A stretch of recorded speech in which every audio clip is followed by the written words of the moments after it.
Kasus dugaan proyek strategis nasional Bendungan Marga 3 Lampung Timur menyeret nama mantan Bupati Lampung Timur periode 2019-2021 Zaiful Bohori. Hal itu terungkap setelah tim penyidik Polda Lampung meminta keterangan kedua tersangka baru, Iman Suhenly dan Musliman. Tersangka mengaku mendapatkan modal dan bagi hasil. Perkara proyek strategis nasional Bendungan Marga 3 Lampung Timur tidak berhenti terhadap tersangka-tersangka yang sudah menjalani persidangan maupun yang masih proses persidangan di Pengadilan Tipikor Tanjung Karang.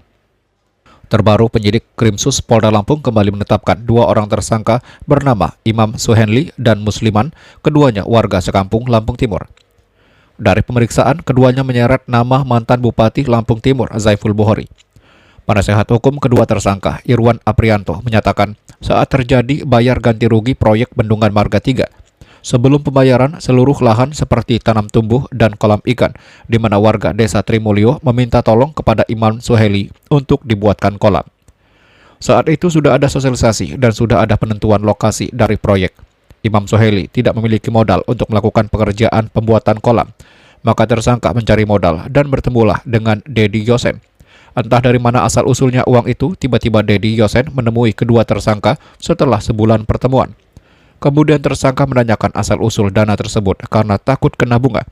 Dedi Yosen menyampaikan dana ratusan juta itu dari mantan Bupati Lampung Timur. Dengan pembagian hasil 50% untuk mantan Bupati, 30% Dedi Yosen, dan 20% untuk tersangka. Setelah mendapatkan pencairan proyek dari warga-warga yang dibuatkan kolam, uang modal dan keuntungan diserahkan kepada mantan Bupati. Uang tersebut diantarkan oleh istri dari Imam Suhenly bernama Siti Anissa bersama Dedi Yosen di rumah pribadi Zaiful Bohori. Ditanyalah sama Imam Suhenly, ini uang dari mana? Ini modalnya dari siapa? Dia tadinya tidak mau menjawab ini dari siapa, tapi Imam Suhenly tidak berani menggunakan karena takutnya itu uang bunga. Akhirnya si Dedi Yosen ini salah satu kurir kalau tidak salah kurir paket ya, paket JNT apa.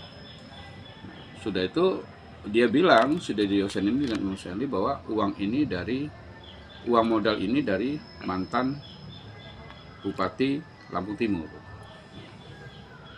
Setelah itu bagaimana pembagiannya? Nah, pembagiannya itu 50%, 30%, dan 20%. Nah, Imam Suhenly ini mendapatkan 20%. Nah, setelah itu digunakanlah uang ini. Kemudian setelah mereka mendapatkan hasil dari pencairan dana proyek dari warga-warga yang dibuatkan kolam tadi, maka uang itu diserahkan juga, uang modal tadi dan keuntungannya diserahkan lagi kepada mantan bupati ini. Jadi yang menyerahkan itu langsung istrinya Imam Suhenly dan Dedi Yosen. Itu keuntungan yang diserahkan. Diserahkan ke siapa itu, Bang? Diserahkan ke mantan bupati ini sebagai pemilik modal. Belum disebut jumlah nominal uang korupsi ganti rugi yang diserahkan kepada ZB. Leo Dampiari melaporkan.